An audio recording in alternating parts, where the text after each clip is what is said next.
Hi there folks, welcome to RRTV's live coverage of the SRA Asia Pacific GT Championship.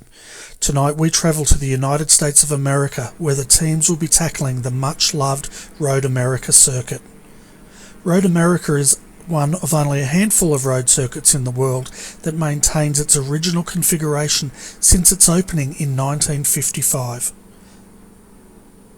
This is an exciting circuit with a total length of 6.51 kilometres, 14 turns, many elevation changes and a long front stretch where speeds will be approaching 260 kilometres an hour.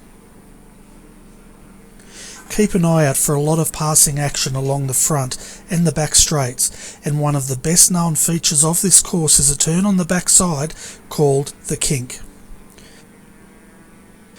This great track also plays host to a number of exciting series, including the IndyCar Series Cola Grand Prix, the WeatherTech Sports Car Championship featuring the Continental Tire Road Race Showcase, the Xfinity Series Johnsonville 180, and the Motor America AMA FIM Series.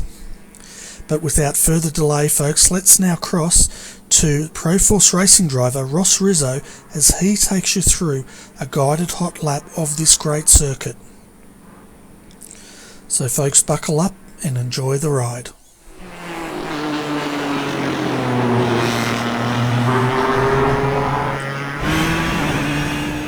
If chess could be played at 250 kilometers an hour, a race at Road America is what it would look like. Many passing zones in close proximity to each other make it a real challenge to make a move stick for more than a few corners. Turn 1 presents the most gutsy of them all. Looking for the cones on the left, use the brake to balance and rotate the car, more than just slowing it down. Use the inside ripple strip to open up the corner. The next corner is similar. Don't rush it, as the exit is crucial for the key overtaking spot at the end of this long straight. The Turn 5 braking zone, yes, they've skipped a few, is quite awkward. It's downhill, not quite straight, and is susceptible to aero wash from the car in front. You're looking for the 3 board on the right. Hard brake down to second, hoping the car doesn't misbehave. If your car does misbehave here consistently, you're in for a tough day. The crest on approach to Turn 6 takes the grip away from you when you need it most, but makes any counter to a move at Turn 5 very exciting. Turn 7, prepare your entry early to open it up as best you can. Stay in 3rd gear for extra engine braking. Turn 8, it's easy to run off the road or spin into the infield. Mitigate both risks with a straight exit. Start building momentum for the sequence of corners ahead, which starts with this magnificent sweeper. No 2 lines are the same through here, though you want to stay in the dark groove and maximise the radius of the corner to increase your level of grip. Watch for many different lines throughout the race. Now for the kink, a slight lift and a quick prayer. You want to accelerate through the corner to keep the grip planted to the rear. Canada corner, look for the 4 board. Brake hard to 3rd or 2nd gear. Traction off the massive runoff gets harder as the track gets dirtier, so watch for some switchback action late in the race. The penultimate corner, time your turning with the incline to maximise your grip. Final corner, do whatever it takes to brake in a straight line. It's the most efficient way to slow down and open up the corner simultaneously. And now we're back onto the main straight to complete a lap at Road America.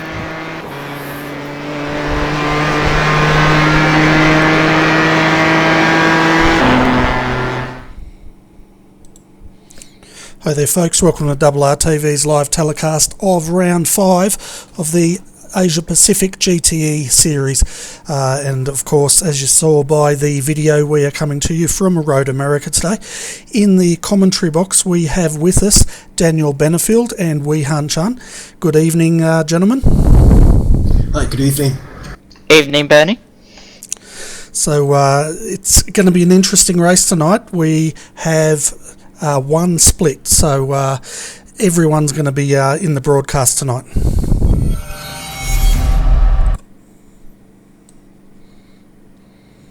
Yeah, sorry, Bernie, I was adjusting my audio levels. That's alright. I was waiting for someone to talk.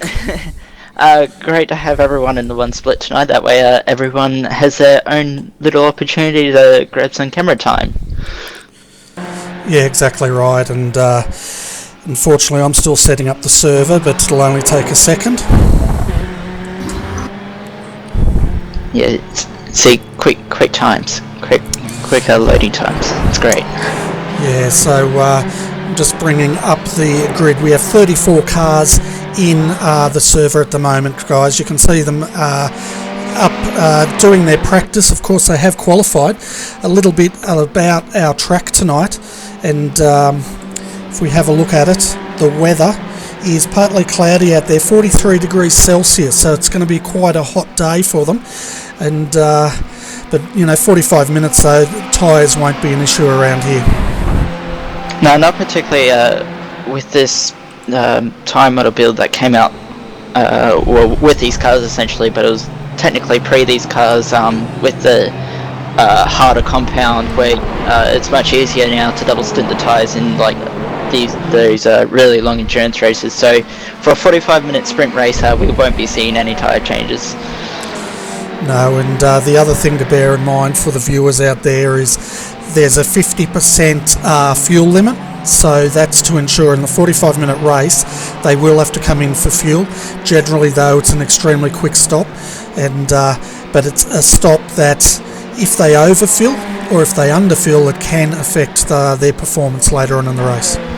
Well, I think what's going to be interesting here, guys, obviously with these GTE cars, they got 12 different fuel maps, and with such a long pit lane here, it'll be interesting to see if anyone goes on a really low fuel map and actually tries to make it on those stops. I know there used to be an IndyCar series that I used to run, which was very close on a 2-stop strategy, and you had to save, and it was quicker to save and do a 2-stop than it was to drive flat out the whole race. So it'll be interesting to see if anyone tries that strategy. Yeah, the question is though, on a 50% fuel limit, I don't think you can actually do a whole 45-minute stint without a stop. Someone will try it. I can guarantee you someone will try it. Okay, well, keep an eye on that and see what happens. Though we can see Blake Neck out there at the moment in the ERT sponsored car, just coming out of the pits now doing his warm-up. I'm also having a look in the room to see if our featured driver tonight, Ross Rizzo's actually out there, and I can't see him in the room, guys. Oh yes, I can. 35th he's sitting, and he's just coming out now. Yeah, I need to find him. Yeah, so interesting. What I've noticed with the GTE series, whether it be IMSA, whether it be this, is the increase in the number of Ford GTs since that the damage model got fixed that the car originally had when it was released. Oh yeah. Well, I've never had the privilege of driving this car, believe it or not, so either of these cars, so I couldn't really tell you about what they are like. I guess the viewers would have got a bit of a feel from how Ross was talking them through this track, and hopefully folks, you enjoyed that little snippet of information that he gave us earlier tonight. They are pretty balanced now that the Ford GT's damage model has been fixed. They're pretty balanced cars. I think the Ferrari is the easier of the two to drive, but if you can drive it, I think the Ford, with a really good setup and a really good driver behind the wheel, can be the quicker of the two cars. Also track dependent, So we'll see what happens today once we get into the race to see which car is quicker over the long run. Certainly, I do believe more drivers are starting to move perhaps away from the Ferrari to the Ford due to the performance differences, and it'll be interesting to see. I think Ross has just spun there, but I think it'll be interesting to see how different drivers match the different driving skills and driving styles with the either car. Yeah, definitely. So that they are allowed to change cars mid-season, are they, in the SRA? If I'm not wrong, it's just once, subject to approval. Okay. So just having a look at the qualifying or practice qualifying at the moment. Jazreen Jali has set the fastest time at 2:03.969. Martin Silvassi, he's sitting in second at the moment, just in the low 2:04s. Mohammed Alif is in third, Mark Simon fourth, fifth is Brock Craig. We can see him on the screen at the moment, and his time was a 2:04.978.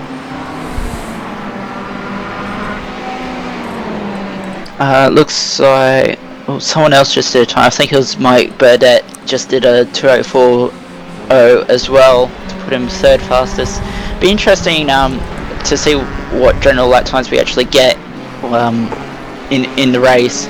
Obviously, with three really long straights here, the drafting opportunities are huge. And saying that these GTE cars are so aerodynamically designed, they don't really give off much of a draft, similar to the Porsche 911 GT3 Cup car.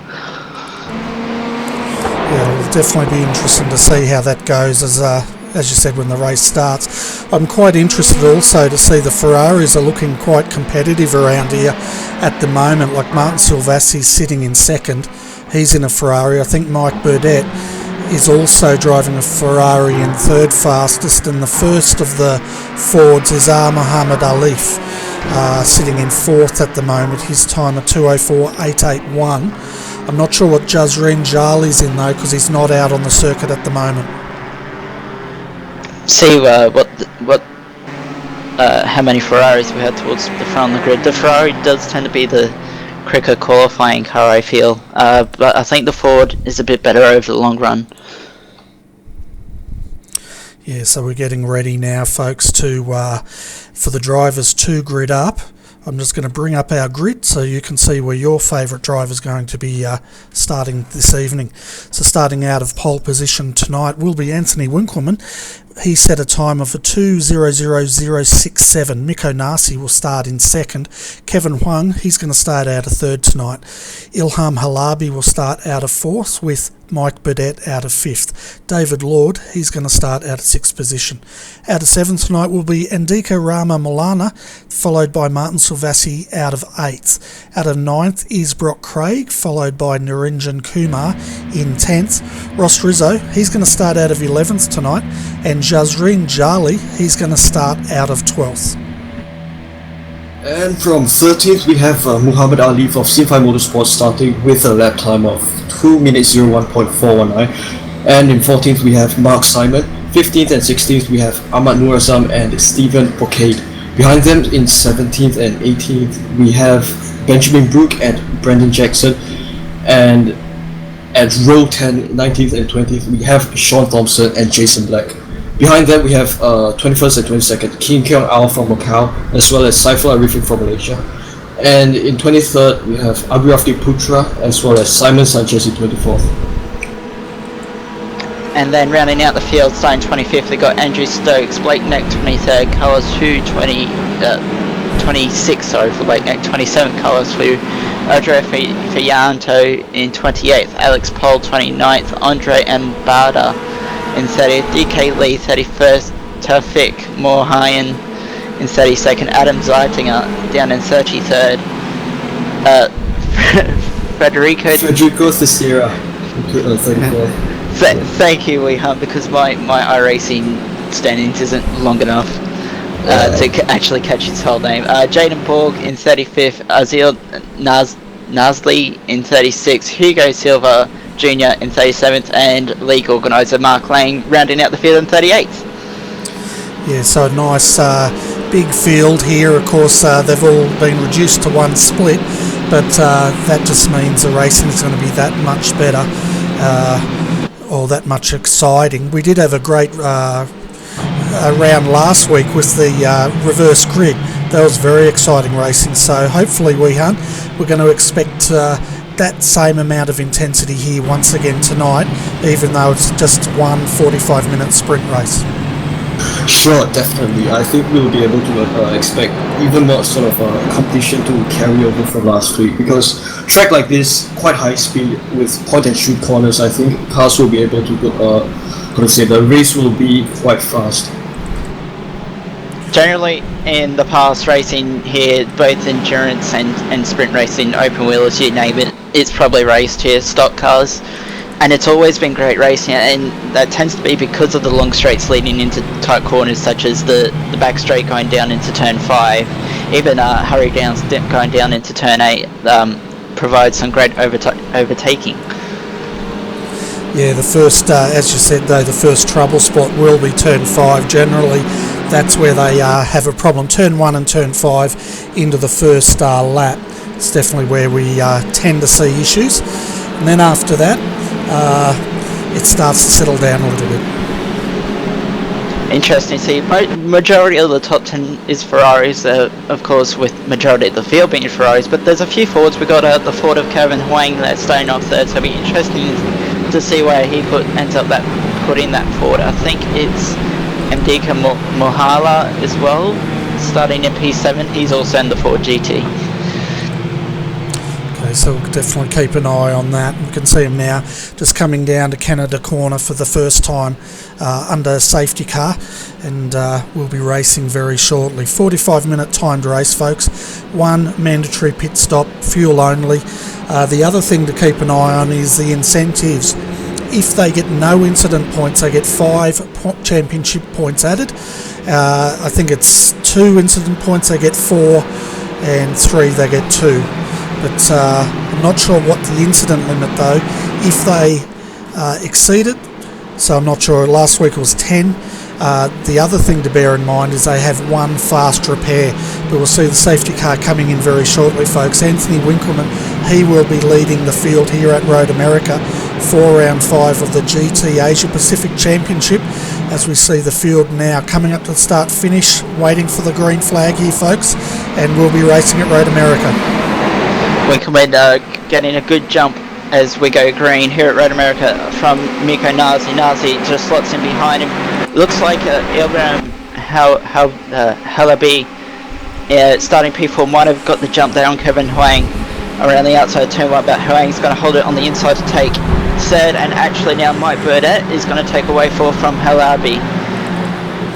Yeah, and looking further back, it's a nice clean start here, saying that we do have 1 driver off, and that was Carlos Fu, but he's regathered it up. But let's jump back to the front here, because that's where all the action is. We've got Anthony Winkleman leading Miko Nasi at the moment. Kevin Wang, great start from him, but now we can see Ilham Alabi having a crack at David Lord under brakes into turn 5, too wide, and looks like Ilham's going to take that position. I didn't realise that was David. That's a great start from David Lord. He originally started 6th. He got up to 4th on the exit of turn 1. Dropped back behind Halabi now, but still a great start there from David Lord. Yeah, it's an awesome start there. I did hear some banging going on in the background there. Not sure if anyone found it, but as we were expecting, turn 5 there has been some coming together, but all cars are still circulating well. I lie, it looks like Dick A. Lee and no, they are still running. Yeah, I think there's a few damaged cars towards the back. Oh, there's a car off now. Jaden Borg's off again, as is Nazali. So a bit of a messy start for a few of the guys as the leaders now come down into the Canada corner for the first time. Winkleman's got a great jump here on Miko Nazi. He's pulling away. Kevin Huang hanging on to the back of the Ferrari in third at the moment, and now Halabi with that bad start dropped a little bit behind Huang now, and he's under pressure from Lord. We've got a bit of a freight train behind Halabi. We've got Lord there, Burdett, Malala, Savalsi, Kuma and Rizzo. Rizzo with a great start from 11th on the grid. And in fact, it looks like he's going to have a look at Kuma now going into turn 1 at the end of lap 1. Here we go. And just ahead, Savasi having a look as well. Doesn't go for the move. Rizzo does though, and goes up the inside of the Niraj and Kuma and makes the move stick. Slick move there by... Sorry, who overtook who? Yeah. Rizzo overtaking Niranjan there. Yeah, very slick. I don't think Ross got the best in time in qualifying. He's slowly going to make his way forward. But Winkelmann's gone, and Huang's very close to Miko Nasi now, and I think it was Lord had a little look at Halabi as well going down into turn 5. Yep, quite an interesting battle surfacing right at the top 5 as well as slightly extending down to the top 10 here. Quite interesting battle, let's see how it pans out. Yeah, we're having a look back here. Stephen Bacade at the moment. He's coming under a lot of pressure from Sean Thompson, Jason Black as well as in this battle pack. And yeah, Sean's turned him around. That's a big crash. That's at least 6 cars involved in that. And actually there was another, there's, oh dear. It's alright, we're looking at this replay here. We can see Sean Thompson actually started this carnage. He got into the side of, just trying to get a number of that car, and Stephen Bacade, number 16. And then, as you said, guys, it all went wrong from here, as we can just see the cars piling in now. And yeah, Bacade in the air. That was one of the, wow, it's messy. I don't know how to call it. To be honest, I don't think that was 100% Sean Thompson's fault. He was definitely alongside. He wasn't exactly given the most room in the world, that's for sure. But it's ended quite a few people's races, it seems. Yes, definitely. Quite a lot of cars flying around here, and as we can see, I think the car of... Sorry, I can't remember which car is that. I think quite a couple of cars actually flew off track and teleported back to the pits. Yeah, and there was another car taken out on re-entry. I didn't get the number, but yeah, hang on a minute, I'm just calling it.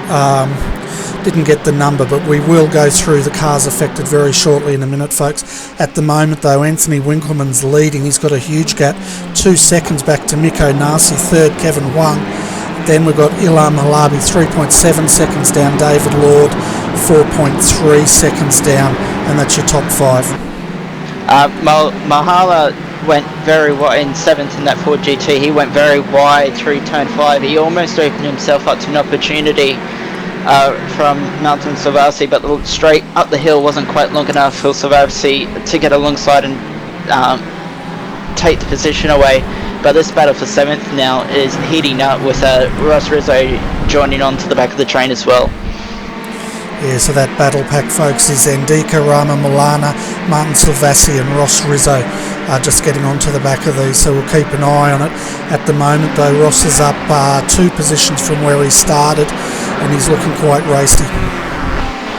I said Yes, Rama leading the pack into the kick there now, perhaps entry to Canada corner.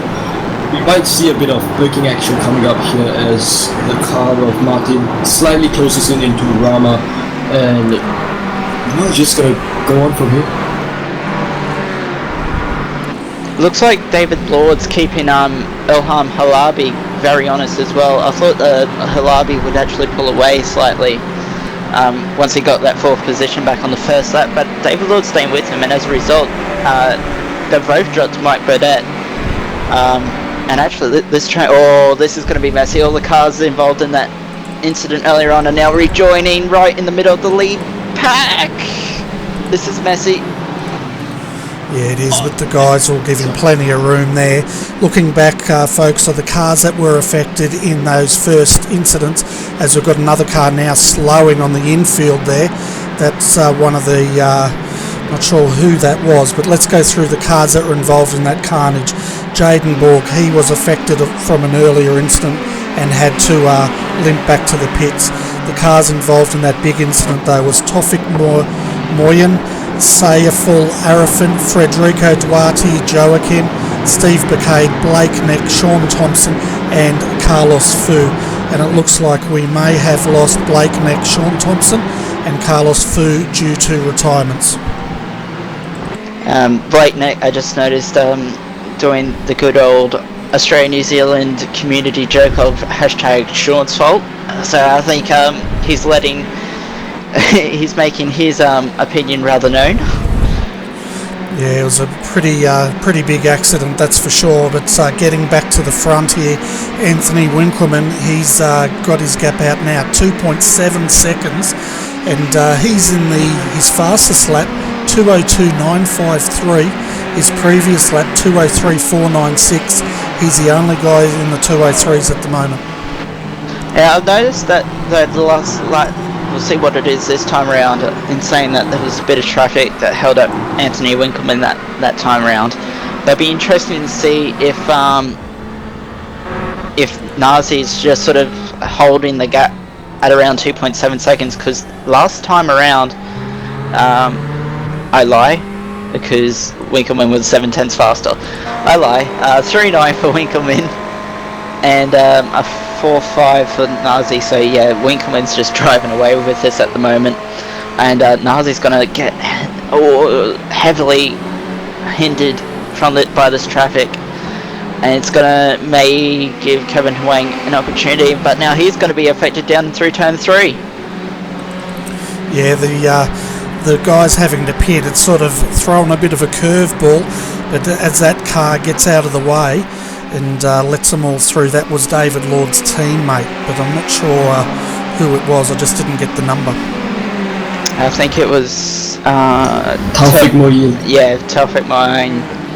As Kevin Huang was hurt, that did not work for him at all. In fact, now he's under pressure from Halabi behind him, who's actually dropped David Lord a little bit now. Yeah, so that's going to allow Halabi now just to focus all his attention on his teammate, Kevin Huang here. And of course, Wei Han, these guys are both very strong drivers, aren't they? We saw them do quite well last week. Certainly very strong drivers from start to finish, from the start of the first race. We've seen them carrying quite a lot of pace throughout different races, and we might just see the kind of action repeat again today. I'll tell you what we're seeing in action at the moment is this battle for P7, 8 and 9 between Savasi, Mulhala and Ross Rizzo. Savasi actually getting past the Ford GT earlier this lap, but it looks like Mahala's going to take the position back down into Canada corner. If he can brake later now, Savasi very late on the brakes. Can he hold it around the outside? If he holds it around the outside here, which he has, he'll have the inside for Bill Mitchell Bend, and he might just be able to hold, so they can't go side by side. That's brave, boys, but well done. Very, very clean racing. But now that side by side action allowed Kumar back onto the back of this train, and now it's a 4-car battle for 7th. Yeah, and Ross is going to get the toe up here. That's Ross Rizzo on Silvasi. But I tell you what, Silvasi, he held on, didn't he? Too wide. Nearly had our co-commentator here fall out the window in shock. But tell you what, he's a hard racer, that guy. But an excellent racer all the same. You can see now Ross Rizzo, he's on the back. Is he going to make a move? That's a question. Or is Indika going to sustain another attack from Silvasi? It looks like Indika's going to get a better run. Yeah, he got a better exit. Actually, he didn't get that great of an exit. Savasi's coming at him now, coming down into turn 5. Does Mahala defend? Yes, he does. Rizzo's... Savasi is in the middle of the road. They're all in the middle of the road. No one knows where they want to go. And Savasi sort of got held up in the middle of the corner there. Almost gave Rizzo an opportunity. Looks like there's 2 cars side by side in the background. Brock Craig made a mistake, but doesn't let a leaf pass. He holds 11th. But what a battle for P7 we have at the moment. Yeah, it's awesome, isn't it? And sorry, Wei Han, I'll let you speak in a moment. Niranjan Kumar is also just about on the back of these guys, so we could end up with a battle pack of 4 very shortly. Over to you, Wei Han. Yeah, I think that was just a display of excellent racecraft there by both Rama as well as what was the driver? Yeah, by Rama as well as Ross Rizzo and Martin Silvasi. Absolute great driving there. I think I was also on the edge of my seat throughout the battle. Yeah, the racer's knowledge there, knowing that you got to put a lot of trust in the person you're racing to be able to go side by side through real metro band, especially in GT cars, where you have to lift and occasionally, in some cases, actually brake rather than in the high downforce cars where you can go through it pretty much flat. But Mahala now starting to pull away from this gap, and I think Savasi's going to start having his eye on his rear view camera a bit more with Ross Rizzo there rather than out the front of him. Yeah, they got a bit of a better run there. Ross was a bit slower off the corner, but at the moment, looking at your top 10 folks, we'll take you quickly through those. We've got Anthony Winkleman leading Miko Nasi by 4.9 seconds. Kevin Huang sitting in third. Then we've got Ilham Halabi fourth. David Lord is sitting in fifth at the moment. Then we have Mike Burdett sixth, seventh, and Dika Rama Molana. Martin Silvassi, as we can see now in this battle pack, in eighth. Ross Rizzo ninth. Naranjan Kumar, he rounds out your top 10. Mahala going slightly defensive there. Oh, he's disappeared. I hope that's not his connection gone. We'll keep an eye on him. He did definitely disappear. He hasn't come back on yet. So let's hope he does reappear shortly. We have seen once one car disappear for a quarter of a lap around Bathurst, and all of a sudden he did appear. And it looks like he's just reappeared right on the bumper of Silvassi. I tell you what, wouldn't you have your heart in your mouth having him appear there? He appeared. There was a 1.1 car lengths between Silvassi and Rizzo there, and he just happened to appear right in it. That would have been scary for all three of those guys. Man, that was absolutely scary for those drivers there, suddenly appearing right in between two cars. But I do think they've managed to keep it in quite well even after that, and they're still racing well now. No real sort of shocks in between.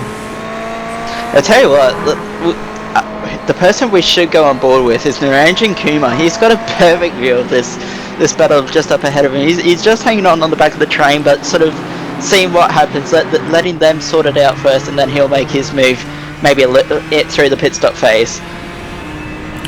Yeah, that's right. As they come down the straight now, I think Niranjan is starting to break away from the pack by that slight bit, but he does give us a good view of the forward battle now.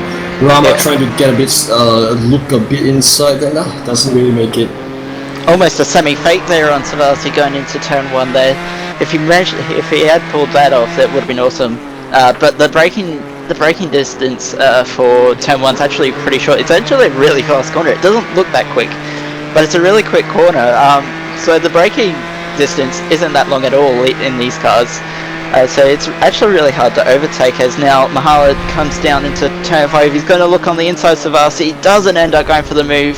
Half thought about it, but he wasn't quite. Oh, Savasi's gone wide. Savasi's gone wide on the exit. Will Mahala be able to take advantage? Will Rizzo be able to? They're all together once again going through turn 6. It's full on, isn't it? And I tell you what, before Ndika blacked out there, so to speak, he was leading Silvassi, but now he's behind him and he has to do all that work again.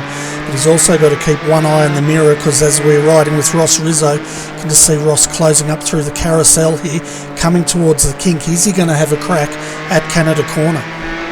So Rama being sandwiched by two great drivers here. I think he is finding himself in quite a hard situation now, trying to maintain his position and also looking for a slight advantage there. Yeah, I was going to say, going through the carousel there, Rizzo was a lot closer to Mahana than Mahala was to Savasi, but I don't know what it is. The Ferrari just doesn't seem very quick through the kink, that ERT Hornets car. So I'm not sure if that's the Ferrari in general, or is Savasi not confident through the kink, because Mahala closed right up coming down into Canada Corner.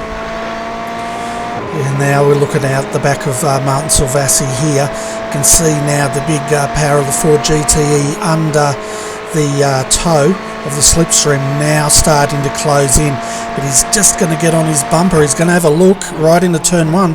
He's not close enough, but I tell you what, he would have made Martin have a close look at him that time. Watch Ross Rizzo here. Rizzo got a great exit, but he's not going to be able to do anything with it coming down into turn 3. I hate to pull us away from this battle, guys, but the battle for second is on. Nazi, Huang and Halabi starting to close up a little bit. Halabi a little far way off, but Huang right on the rear diffuser of that Ferrari ahead of him. Yeah, so that's Miko Nasi coming under pressure from Kevin Huang and his teammate Ilham Halabi. And it's interesting, the teammates there, one's in a Ford and one's in the Ferrari. So that team's decided to sit on either side of the fence. Just behind them as well, the battle for fifth between David Lord and Mike Boudet. Looks like it's starting to get a bit close as well. All the battles are starting to come together at the front. And David's had an awesome start, hasn't he? Sitting back there in 5th at the moment, holding his own. And if you look at Mike's right behind him, but then these two have a gap of over 4 seconds back to Andika Ramamulana. And it looks like they've got past Martin Silvassi now, guys, because it's Andika, then Ross Rizzo, then Martin Silvassi, and then Kumar after them. I knew that would happen. As soon as we look away from it, something would have happened. It looks like Silvassi went too deep into turn 5 and he's run right really wide. And he's let the two Ford GTs through. Yes, Rama leading the four-way battle back into the second to last corner now. Doing well, I believe Rama has done quite a good job there, battling out and making it to the top of this four-way battle. Be interesting to see, because I think the Ford GT, or both cars actually, suffered quite a bit from dirty air, almost like a prototype almost. I know a few people do call these cars pretty much GT prototypes. It'd be interesting to see, because we were seeing before he had a Mahala, before he had his internet issue, he was starting to pull away from this battle, but then got stuck behind Savasi until he made a mistake. So it'd be interesting to see if they pull away from Savasi again. Yeah, well, at the moment they don't appear to be. Now we'll see what Savasi can do. It looks like he is having a lot of trouble into turn 5. That's the second time we've seen him go deep in there. And but of course the last time, as you said, Daniel, it cost him 2 positions. But now look at Ross Rizzo under brakes, drifting the tyres and just locking it up slightly, gathers it back up again. He's looking strong here as he's now closing back on Indika. And Martin doesn't have an answer for them yet.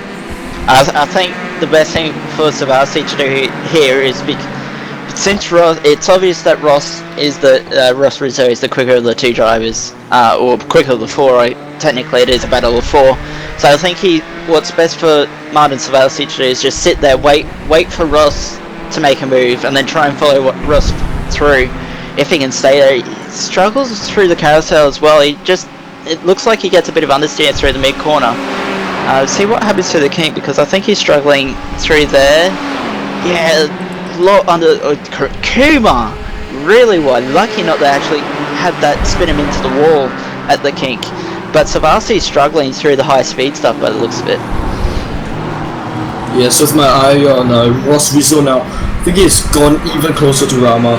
Let's say enter Canada corner, and well, I think that I do believe they're maintaining the gap now.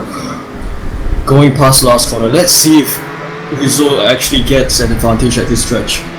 Rizzo got a really bad exit. He completely missed the apex through the last corner. Not sure if he just caught the grass on the entry or just understeered. But even with that, the draft's starting to pull him back in. I don't think he's going to be close enough into 1, but we'll see what he can do into 3, and then ultimately into turn 5. Nope, not close enough, as he's still got a slight gap between Rama now. Entering turn 3, gap closes by a slight bit, not to the exit. Still about the same gap. Yeah, but the draft now, the 4 GTs, there's such a low roof line, even compared to the Ferrari. The Ford looks like a prototype compared to the Ferrari simply because of the difference in height. It's now Mahala. That's very good defending from Mahala, because some people do like to drift to that inside line for the shortest run. It's very good, because if if Ross is close enough, he can just stay on the left and defend, and if he isn't, he can sort of bring the car back to the middle and saying that's not what you do! That's not what you do on the exit of turn 6, but Ross Rizzo won't be able to do anything through turn 7 and down the hurry downs, and down into turn 8, and now Savasi and Kuma straight back into this battle. Yeah, I'll tell you what, Ross had good thought there not to run into the back of Indika there, but what it did do is it gave Silvassi and Kuma an opportunity to get back on the back of this battle pack. Meanwhile, if we look further up, Mark Burdett, he's still putting a blowtorch on the back of David Lord here for 5th and 6th, and he still can't make that move. I tell you what. I tell you what this proves, like, we've got 3 battle packs but no real overtakes happening. So I think what it proves, like, just exactly how much downforce these, for GT cars, just how much downforce these cars produce. Because obviously it's really hard to follow a car really close. Kuma goes right through Bill Mitchell Bend there. So these cars are getting a lot of understeer in the turbulent air. Yeah, and this is exactly what we saw last week at Spa. There was a lot of racing but not a lot of overtaking. And that's being underlined again once more tonight. I also, in saying that, as I said before the race started, these cars are very aero efficient, which is why we don't really see a draft as much as we would with some other cars, like the GT3 cars, for example. As looking at this battle for second now, it looks like Halabi has a run on Huang, but the Huang's getting the draft off Nasi, which makes Halabi's job just a bit harder, because the cars are, even though he's got the draft, it's still somewhat equal in straight line coming down into turn 5. So I wonder if there might be some team communications here, try and swap them around, see if Halabi can get past Mikko Nasi. Yeah, that'll be a good question there. Weehan, I guess you know this team better than both of us, and the background of them. What do you think the chances are that team orders might allow Ilham to pass Kevin here and see if he can take the fight to Mikko?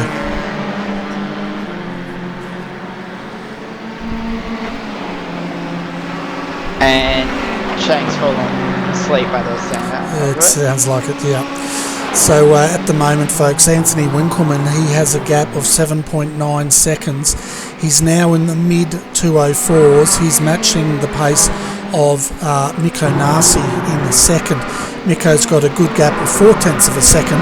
Well, it's a good gap with Kevin Huang, Ilan Malabi now just dropping off a bit. Those 2 teammates, then David Lord, then Mike Burdett, and then we get back to that battle pack we saw before. Having a look further down the field, the last car on the lead lap is Azril Nasli. He's coming out now from serving his pit stop. So if we look at the cars that have stopped so far, folks, we have Muhammad Alif. He did a 12.3 second stop. Benjamin Brook, he's also stopped, 12.7 seconds.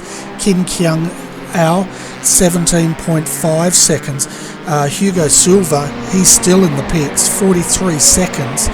And looks like we're aiming at around about the mid 12 second range, Daniel, for a good stop here at Road America tonight. Yeah, we've got our first leader as well. Mike Burdett is making his pit stop now, so obviously he's going to try and undercut David Lord in that battle for P5. Be interesting to see in this battle, like the battle for second and the battle for 7th, all the drivers in that, see who pits when. And I tell you what, Mike Burdett might regret pitting just now. He's come out in a load of traffic. Yeah, and that's not what you want to see, is it? You'd hope that you'd come out in a free air to make that move. Now, Ilham's got an interesting dilemma ahead of him, if we think about this. He looks like he's got the pace, but he can't get past his teammate Kevin Huang at the moment to take the fight to Nasi. So does he pit? Does he come in before Huang? And if he does he end up in the traffic that Mike Burdett is experiencing? Because Mike Burdett was only about, a second down the track? Nasi was really wide through the kink then. Sorry, Bernie, I know we were talking about something else, but Nasi almost became very unstuck very quickly through the kink that time around. See, and This is what makes this race interesting. Now it's the opposite way around. Halabi's dropped back a little bit, and Huang's on the back of Nazi. Going back to your question, what we were saying. I think that never mind. We're about to find out. He's doing what I thought he'd do, and that is Ilham's team's bringing him in because he's got the pace now. The question is, though, as I said, when he comes out, is he going to cop the traffic like Mike Burdett did, or is he going to have free track? This is going to be a big telling point of the end positions of this race.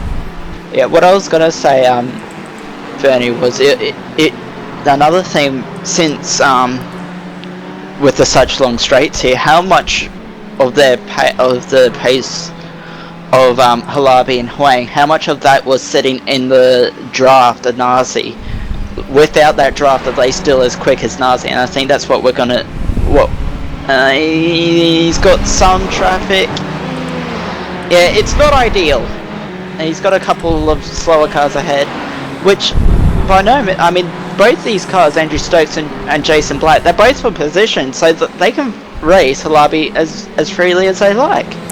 But remember though, they have to pit. Ilham Halabi's the first of the pitters in 11th.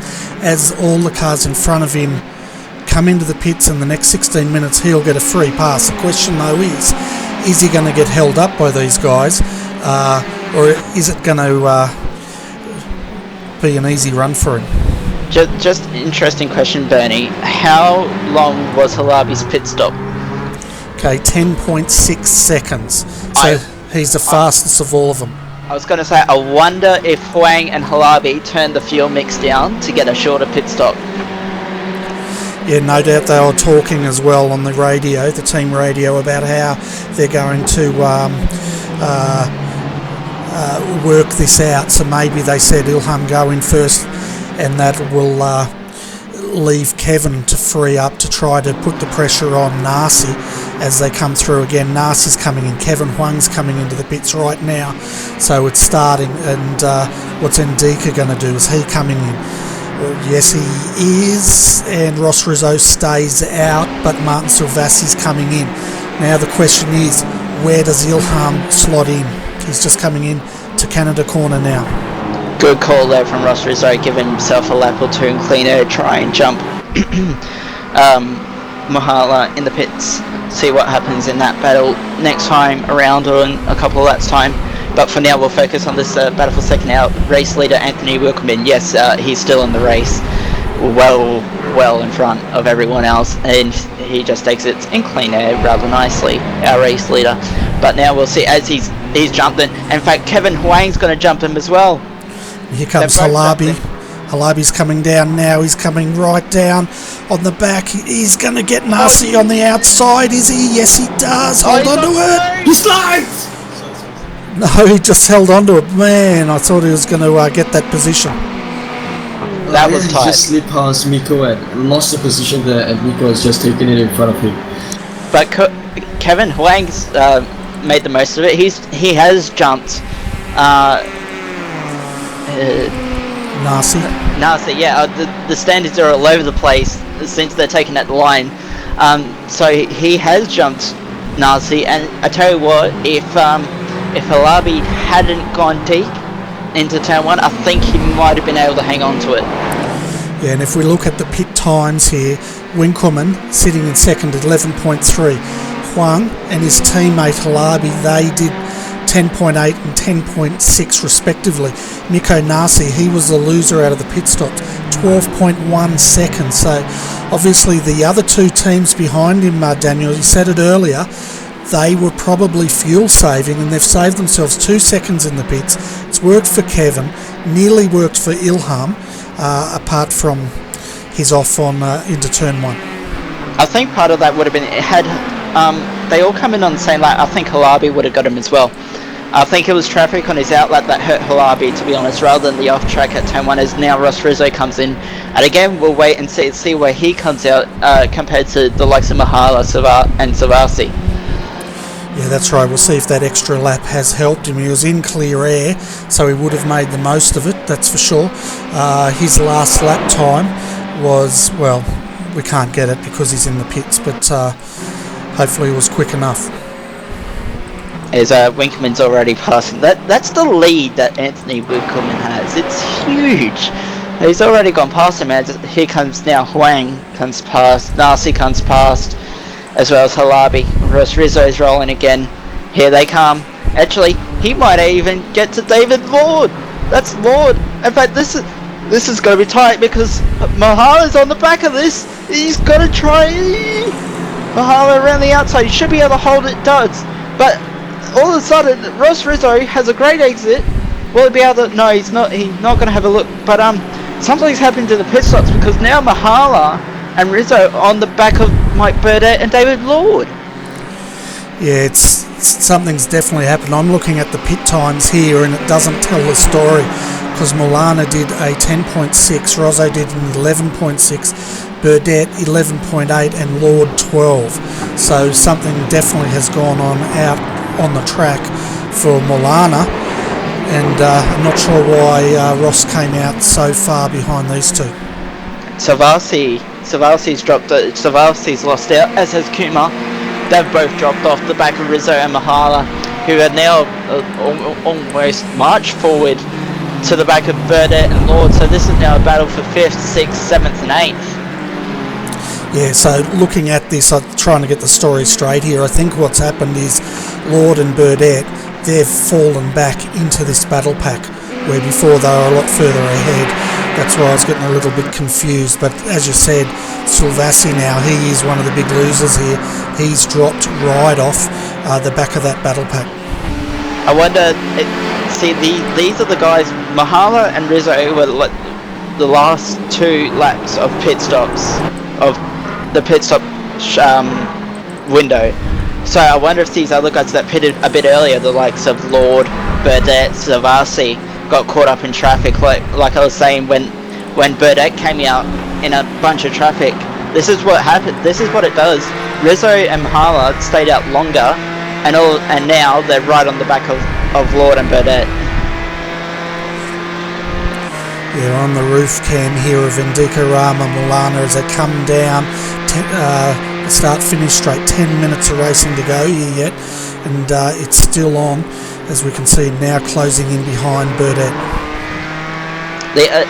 As much as this strategy works, after the pit stops, since the fuel generally goes for roughly half an hour, after the pit stops you've got to make your move quick, because you only get about 12 minutes or so to make the move, and now Mahala has not got a great exit out of turn 3, but I don't think Rizzo is going to be close enough for a look down into turn 5. He's been doing that all race, Mahala. He's been drifting to the left just before the downhill and then drifting back to the racing line, which is perfectly fine. I know a few drivers that do that as a general racing line, that drift to the left. Yes. Certainly, I think that move is usually used to sort of protect your inside line to prevent the car behind from cutting you through. Quite a smart move by Rama there. I think it's quite common. Exactly right. He's just positioning that car just to make it hard for Ross there. Ross will be expecting that. So it's more the problem if they start weaving backwards and forwards, which Andika definitely is not. But the question's going to be when these two get on the back of David Lord and Mike Burdett, can they actually get past them?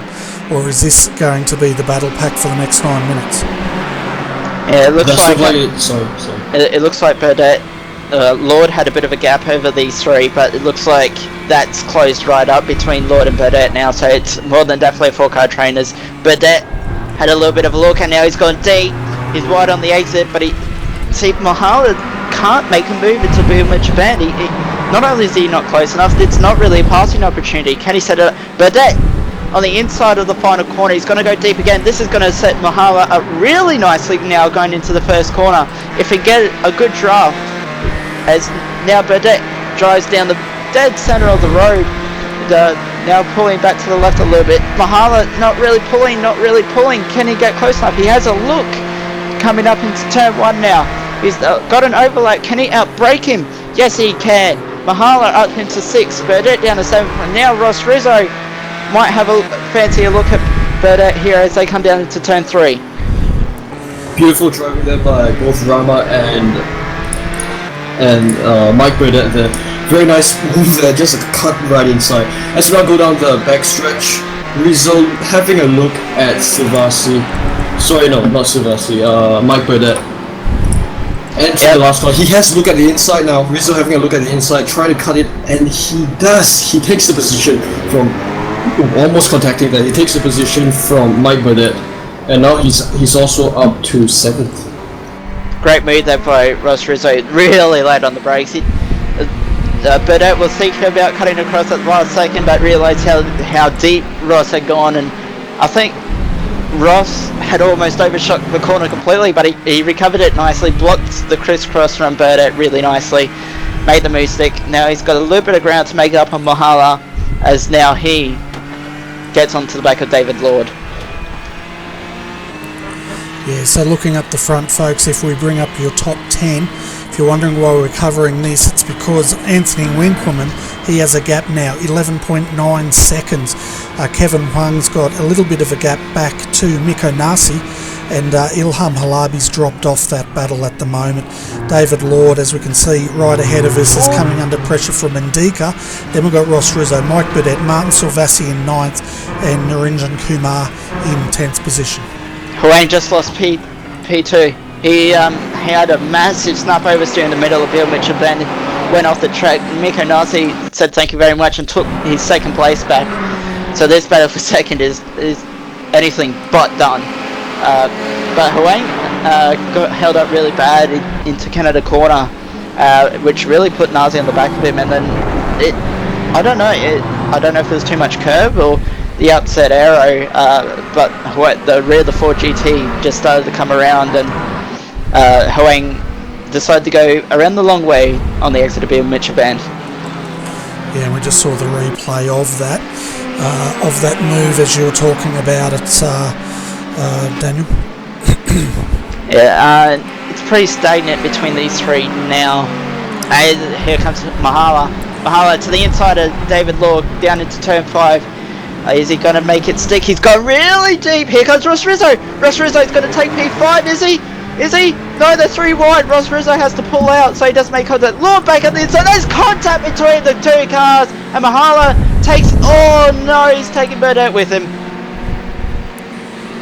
Oh, there was some absolutely tight action there. I think Rama just got spun a slight bit and contacted Burdett. Yeah, that's a shame for Burdett because he's lost the most out of that. He's still trying to and that car is broken. That car is very broken. Yeah, we're having a look at the super slow-mo here of Indika there, just losing it there. But as you said, the big loser of this was Burdett. Sorry, because Ross Rizzo... Oh, Lord's in the wall! Lord's gone! That was never going to work. We'll get to that in a minute. We're still looking at another replay. I'm still looking at live pictures. When we get to it, Ross Rizzo went down the end there. I feel sorry for David Lord, to be honest. Yeah, we're coming back to this replay now. You can see Ross Rizzo. It looks like he's all come unstuck at the kink, if I'm correct there, Daniel. Yeah, Rizzo went up the inside into the kink, and then David Lord tried to hold it around the outside, which was never going to work. Hit the grass, and then it just threw him straight into the wall. Yeah, so Ross Rizzo on the inside there, Lord on the outside, and as you said, once you get out on that grass, the only thing you're going to find is the wall, and that's exactly what David Lord's found now. Well, that's put paid to 2 good races, that has, because Mike Burdett and David Lord were both driving absolutely brilliantly up until that point, and that's a real shame. Yeah, it certainly is too wide through the kink, though. Just does not work. No. Somehow, after all this, though, we got Mahala and Rizzo still covered by half a second in the battle for 5th. And now Silvassi actually isn't too far from this either. Oh. Battle for 3rd is on. Huang. It's the 2 teammates once again, as it was before the pit stops, but now Halabi is a lot closer. Oh yeah, I think it's going to shape up to be quite a good battle for 3rd here. Going through the carousel, I think Ilham has just gotten a slight bit of advantage there. as they head down this straight into the kink. Yep, going through there. Not sure how this will pan out with less than 5 minutes of the race left. It looks like though we had that the Ford is so much better through the kink. It's so hard for and we've seen it all race. The Fords just seem to be so much better through that part of the track, and it makes the life for the Ferraris so much harder. Yeah, it certainly is. I think it's just a different sort of handling dynamics of each car. Yeah, we're riding at the moment with Ilham Halabi here as he gets it all wrong on the exit there, and that's going to cost him a lot of track position. I tell you what, with 2 laps to go, that might have just cost him third. That mistake there might have just cost him a shot at third. Yeah, definitely. I think you're right there. He lost a good 0.8 of a second just with that loss, but as he comes out, the Ferrari is just not handling through the corners. I reckon he might have cooked these tyres. Or at least the front. That car is understeering anyway. I think he's overdriving it more than anything, to be honest. And the front of the car just isn't hooking up like it was earlier on. As now I'm assuming Rizzo won't, but I'm assuming Mahala has damage here, and now Savasi is starting to come up onto the back of him with about a lap and a half to go. Yeah, so we can see, as you said, now we're riding with Silvasi here, and I tell you what, he's going to be hungry to make a move pretty quick. He knows Ndika is an aggressive defender, but I tell you what, so is Martin Silvasi when it comes to attacking, so it's going to be on between these two. Don't know who to pick here, but my money I think could be on Ndika to hold out.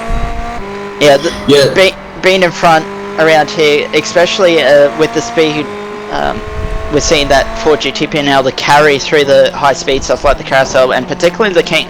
The king's probably important, or Savasi's gone wide at turn 8 there, and that's not going to help his course. But since the the Ford's been so quick through the kink, it's the Ferrari can't make a move into Canada corner. So Savasi's going to make a move. It's probably most likely either going to be into turn 1 or into turn 5. Yeah, so if we look at the cars at the moment, we've got Winkelmann in a Ferrari leading, but then we've got Nasi, he's also in a Ferrari in second. Then we've got Huang in the Ford, Ilham Alabi in the Ferrari, he is struggling.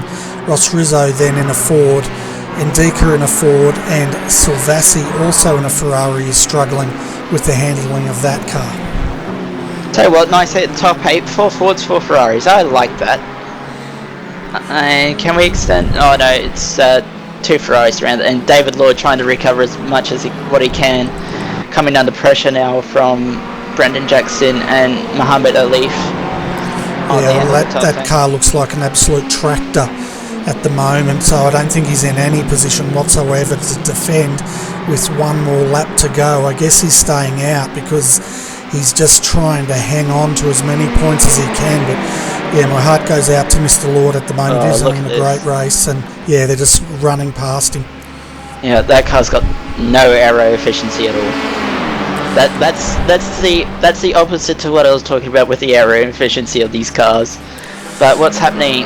Savasi, he's close enough into turn 5, but Mahala covers that line, and I think unless Savasi can get a good run out of 5 here, which he does, can he get close enough? Mahala covers the line into turn 6, over the hill, and Savasi will have to settle for P7 for now, and Mahala got a good exit there. He's got a half decent gap, and I think he might just be able to hold on to 6. Where's Elliot? Anthony Winkelmann, who, yes, he is still in the race. I know we haven't really talked about him, have we? But that's what happens when you dominate races. You don't get talked about. This is what I keep saying to guys that go out and dominate races. If you want to be talked about, actually have to race someone for it. As he comes through Bill Mitchell Bend for the final time into the last corner, he's got some traffic ahead. That's King Nong O and in that Ford GT. But Anthony Winkelmann up the hill for the final time will take the win here at Road America in the Australian Pacific GT Series. I was trying to get a word in there, but you took the words right out of my mouth. Second will be Mikko Nasi as he comes across now from Finland to take second. Then we've got Kevin Huang holding out his teammate Ilham Halabi for third. Ross Rizzo, he will come home fifth tonight. Now the question is, Ndika and Martin Silvassi, they're going at it, but Ndika's going to hold Martin out for sixth position. So then we've got 8th Naranjan, 9th is Brock Craig, then Brendan Jackson should come home in 10th. Yeah, a good drive from Kuma. I just made it because the last couple of laps we didn't really mention it, but he was catching the back of Savasi at the end there. Brock Craig in 9th, Brendan Jackson just coming up to the line now. Actually, this is a close battle for 10th, with Muhammad Ali taking 11th, Mark Simon I should say, in 12th, David Lord. What a heartbreak of a race for David Lord and Mike Burdett for that fact, but good on David Lord for still managing to recover a 13th place.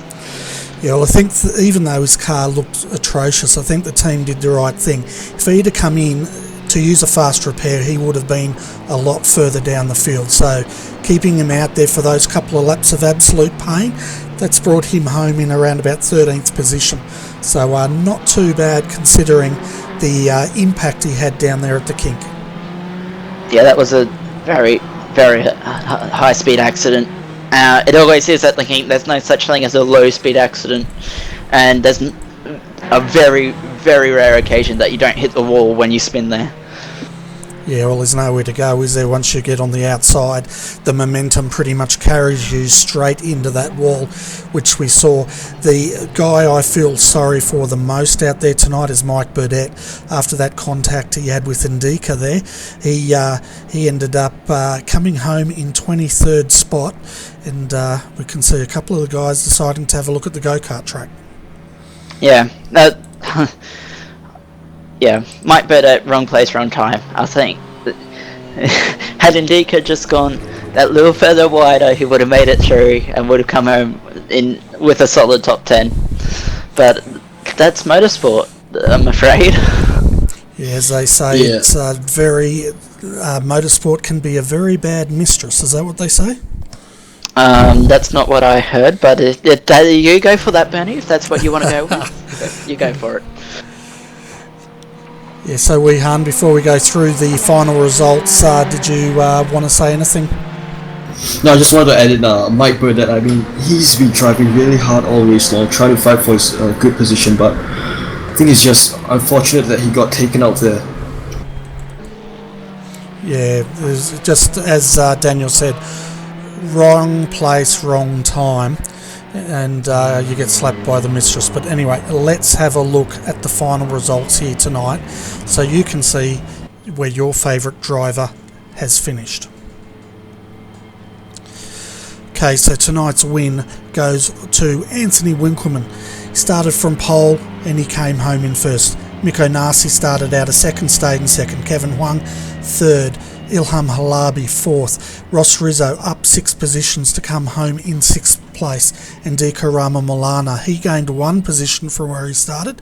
He came home in 6th. Martin Silvassi also gained a position, finishing in 7th with Naranjan Kumar in 8th. Brock Craig finished in 9th. Brendan Jackson, he's a big mover at the moment. He was up 8 positions to come home in 10th position. Muhammad Alif finished in 11th. 12th was Mark Simon. Home in 13th was David Lord, followed by Andrew Stokes. He got 11 positions from where he started and finished 14th. 15th, Benjamin Brook. 16th was Jason Black, followed by Simon George Sanchez in 17th. Indra Furianto finished in 18th and made 10 positions from where he started. Kin Kyong Ao finished in 9th. Dick A. Lee up 11 positions to come home in 20th. Azrael Nasli, he's the big mover at the moment, 15 positions coming home in 21st. Jazreen Jali, he comes home in 22nd. 23rd, Mike Burdett dropping 18 positions. Steve McCade, he comes home in 24th. 25th was Andre Ambradar, I think that's right. 26th, Sayaful Arifin. Mark Lang comes home in 27th and up 11 positions. 28th, Hugo Silva Jr. Tofik Moyen, 29th. Abrafdi Radic Putra home in 30th. 31st, Ahmed Nourazam, followed by Frederico in 32nd. Alex Pohl, he comes home in 33rd with Adam Zeidinger in 34th. Jaden Borg, he finishes in 35th. Sean Thompson in 36th, and our first of our retirements, and Blake Neck also retired, as did Carlos Fu. And that's your results, guys.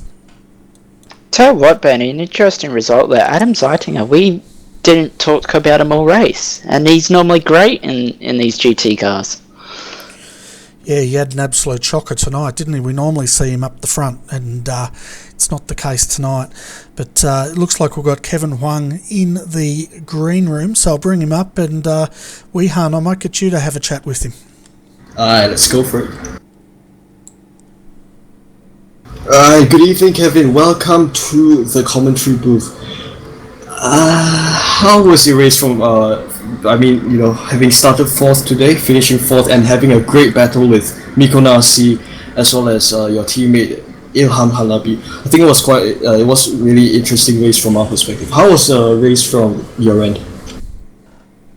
It was, I was streaming the race. It was probably really boring for the viewers of my stream, but it was intense. I don't know if you guys were noticing, like, I wasn't really battling Miko. I was just keeping up in the draft. He was so much faster than me in the straights, and then I don't know. I just couldn't get the power down. I couldn't get the exit I wanted for all the critical corners that lead onto the straights. So like the last turn, and then turn 3, it was I could.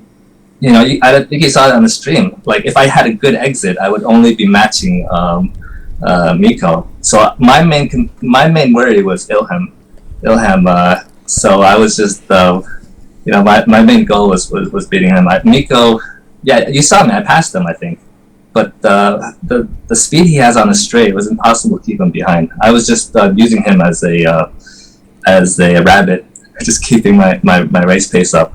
My real race pace wasn't that fast. It's really all thanks to Miko.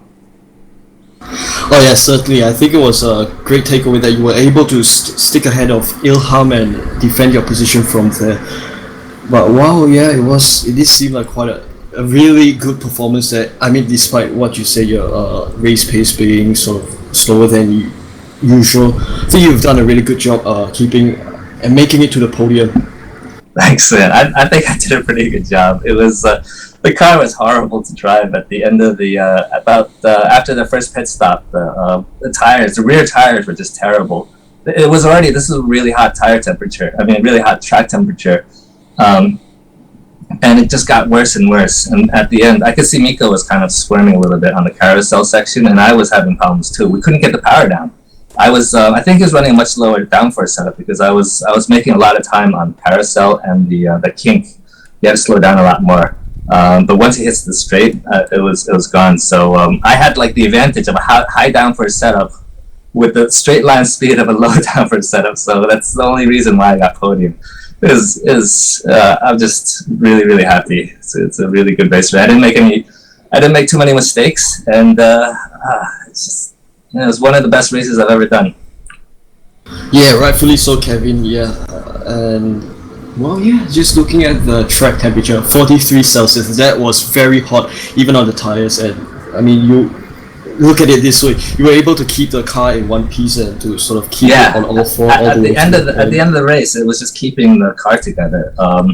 It was on the exits on each corner. I was just spinning the tires, just getting worse and worse. I just couldn't get the power down. I don't know if it's my setup or maybe the Ford or something, but I couldn't. Yeah, it was just really, really hard. So I'm super, super happy to finish there. I probably feel more happy than Anthony winning the race. So it's just, and normally I'm not this high up on the standings, but I hope the race was fun to watch for and fun to commentate for the rest of the group, rest of the grid. Oh yeah, definitely. It was really fun to commentate, especially with Bernie and Daniel here, absolutely shouting all the way out through the action here and there. And Bernie, Daniel, do you guys have anything you want to add? Don't worry, Kevin. There was a great battle behind you. We kept an eye on. I noticed, Kevin, that across both both with your car and it was Ros Rizzo as well, and a few of the Ford GTs behind. The Ford GTs seem to be quicker through the high speed corners, which sort of backs up what you were saying before. Do you find that helped with your defense on the Ferraris down into Canada corner? Which one's Canada corner after that? There we go, ladies and gentlemen. The drivers don't know the corner names. I only know like the Corvette corner and carousel. Everything. Yeah, that's it. That's all. And the kink. This is yeah. Sorry. Yes, it's the one. The Canada corner is the one after the kink. Okay. Oh yeah, I'm much fast. That's like I was really fast compared to Miko. I was making up like 2 times every lap. I was super surprised I could do that. I'm pretty sure that's more based on the car than the skill of the driver, because usually Miko Nassi's like 5 positions above me. So yeah, it's just a really good race, fun race, exciting, intense. I'm so tired. I'm like sweating balls here. And while you had Miko behind you, we saw a moment through Bill Mitchell Bend that ended up where you lost second place back to Miko. It was that the car just over rotating through the middle of the corner. Yeah, it was. I don't know what I did wrong, but right in the middle of the corner, the back end just let go, and all I could just do is just do a steering correction, and by that time it just went into the grass. I'm lucky. There's so much runoff area there. I didn't even lose any time. I just lost like 0.2 of a second, but it was a lucky. That was my main. I think that was my main mistake. So pretty happy. That was my only kind of mistake. It wasn't even under pressure. I don't know what happened there. I wasn't. That's not a corner where you usually mess up. I don't know. Yeah, well, I guess you do sometimes mess up a bit when you are too sort of by yourself. You may just, miss it. Yeah. I was so used to Miko in front of me. I didn't even know what the breaking points were for without the draft. The breaking points are slightly different if you're if you're running behind someone. Bernie's turn. Yeah, Kevin, it looks like you had your teammate Ilham Halabi behind you, and was there any team orders between you guys, or were you just racing like two races going at it? We don't really have team orders, but if we're obviously holding one of them up, like there's really no team orders. There was one race at the Nürburgring, like two rounds ago. I let him by because I was just obviously holding him up. He was like half a second a lap faster than me.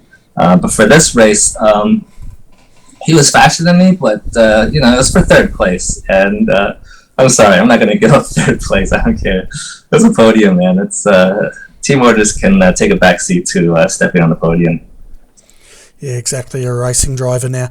The only other question I've got is your team is in a very good position to know the strengths and weaknesses of the Ferrari and the Ford.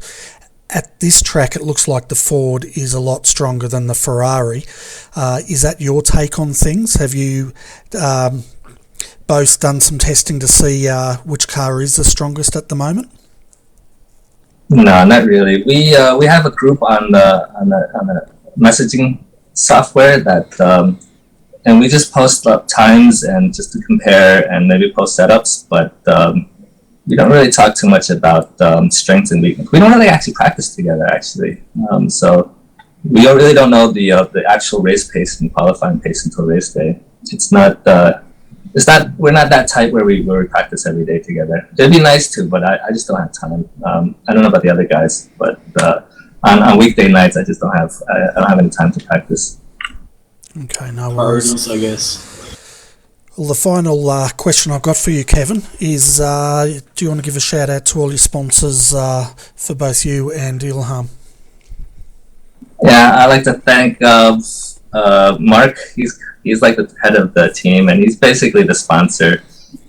He's done a lot. Like all the work, like the last. The last race where we had the reverse grid, and it didn't end up that well. But he put a lot of effort and a lot of testing into that. When everything goes well, no one really says anything. But when something goes awry, like last time the split wasn't wasn't really proper, and half of us didn't get on the broadcast. I think he got a few complaints, and I just want him to know that we appreciate. I appreciate the effort he puts into setting the races up, testing the process of it's complicated. It's actually complicated. Two splits for qualifying and then 2 splits for races. It's not that easy. It's not rocket science, but it's not that easy. It takes work. So I just want to thank Mark for everything. Thanks. Yeah, he does an absolutely awesome job, doesn't he? And we're talking about it off air and about the organisation Mark puts into place for this great series. And part of that is he's also got an advisory council that advises him on how to position the racing, and they help him with protests and things like that. And that advisory council is actually made up from racing drivers, which I think is a great move, because it allows everything to be fair, and it allows everything to be decided by the races, which is a really good move on Mark's behalf. But apart from that, he's also living and breathing this event pretty much all week, isn't he? Yeah, it's a busy thing. Oh, I also like to thank the stewarding group. I think it's Mike Burdett, Lachlan Crow, and Alex Bull. They put a lot of effort. I know this because I did this before. So giving out penalties and putting blame, trying to get the racing standards up. It's a lot of work. It's actually a lot of boring menial tasks, repetitive tasks. So I'd like to thank them for putting the effort in this season to do all that work. If you look at the spreadsheets, it's a huge hassle every race.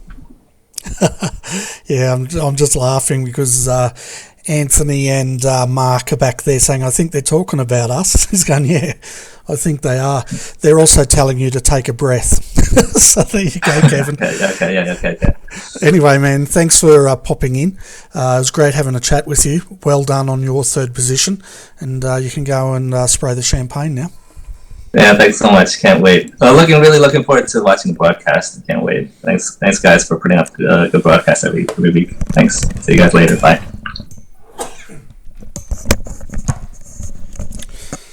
Sorry about that, guys. I've got a sneeze in between mid-interview, but before we go around the commentary booth and get final opinions of this race, looking forward on RRTV this week. The next broadcast will be Monday night at 9:15pm for the Skip Barber Monday Night Lights, and we were the 2nd highest split for last week in the world, so it was fantastic racing, and I think we had 5 splits, so definitely join us for that. The other thing I've launched tonight on behalf of RRTV is a new campaign, and basically what that is, I've got 2 ways. I'm trying to raise money to upgrade my hardware here. It's now 3 years old and it's in desperate need of an upgrade so that I can continue making these broadcasts even better and of higher quality. So I'm looking for people who wish to donate. They can go to gofundme.com/RRTV live, or you can also donate via PayPal, which is paypal.me/RRTV live. And I can assure you any donations through this campaign will only be used on the upgrade, and I'll be taking photos and showing all the supporters exactly what their money's gone to. So it's fully accountable and it's fully tracked. So if you wish to donate, by all means do so, but it's not mandatory, that's for sure. But anyway, guys, getting back to the race now. Daniel, let's start with you. Final thoughts on what occurred here tonight? Well, we had a great race, didn't we? And again, similar to what we saw last Friday night in the Australian Online Supercar Series, it wasn't necessarily for the lead. It was sort of back end of the top 5, back end of the top 10, where all the really tight battles were, and we ended up we were rewarded with some really great racing in the end. Yeah, we certainly were. There was that big battle pack. That was really good racing for the whole thing. And we did see some more battles further on. The other one was the pit strategies did seem to play a part here tonight. Yeah, I said that at the start. With these long straights, some people might try and save a bit of fuel, and we saw Halabi and Kevin Huang both do that, and Huang used it to end up. That's how he got in front of Mykonos in the first place, before he made that error at Bill Mitchell Bend. Yeah, exactly right. And I tell you what, who was it that came out right in the thick of things? I think that was, I can't remember who that was. Mike Burdett, and the other car went off on the outside. But yeah, fantastic racing there for sure. And Weehan, what's your final thoughts on tonight's race? Sorry, yeah, well, I think it was full of action racing here and there, a lot of tight battles there. We saw battle pack after action, and I think this is the kind of race that viewers really look for when they want to just get a dose of pure racing action. I mean, yeah, we did spend quite a lot of time focusing on that four-way battle, but that was just exciting, wasn't it? It was awesome racing tonight from start to finish, and it would have to be one of the most exciting races I think we've covered in this series. But I tell you what, if it's anything to go by, we're definitely going to be in for a treat in the coming races, because these guys are now starting to get to know each other. They're getting to know the way they operate in strategy, and they're also getting to know the strengths and weaknesses of the drivers and the cars they're driving in. So I can expect this series to get even more competitive as we cover off each of these rounds. Certainly. Well, I mean, the series has gone probably about to the halfway point soon, and with even nicer tracks to come in the following weeks, we will be looking forward to even more action and things like that. Yeah, definitely. And of course, we need to thank our series sponsor, that's Caterham Motorsport, Pit Talk Asia, and Renovatio Imperi. Without their support, this series wouldn't be what it is, and especially for Caterham, because the winner of this series, they get a test drive or a day drive in one of the Caterhams put forward by Caterham Motorsport. So it's a fantastic prize these guys are competing for, Daniel. Yeah, definitely. I wish I was actually half talented enough to go and try and win it myself, but I'm not talented. You understate yourself. But anyway, I think you're pretty talented, and I would have liked to see you out here competing. Maybe next season, Redback Racing can put a car in. It's an issue with work, and I normally can't get home in time to actually qualify. And I don't really feel like starting last every race. Yeah, I was going to say, we could qualify the car for you, and then like a pro, you could just jump in and start from last in the race. Yeah. No. Yeah, fair enough. Anyway, Daniel, it was an absolute pleasure having you up here tonight, and same with you, Weehan. It was really good having you in here tonight as well. Hopefully all the viewers out there did enjoy tonight's telecast. It was a little bit crowded in the combox, but I think we did very, very well, and hopefully you enjoyed the telecast. But folks, until we meet again, which will be Monday night, 9:15 PM Australian Eastern Standard Time, you can find us on iRacing Live, or you can view it on YouTube, our YouTube channel. Until then, folks, have a fantastic Sunday, and we look forward to your company again very, very soon. On behalf of Daniel Benefield and Weehan Chan, I'm Bernie Weemers, and we wish you all a very good evening. Good night.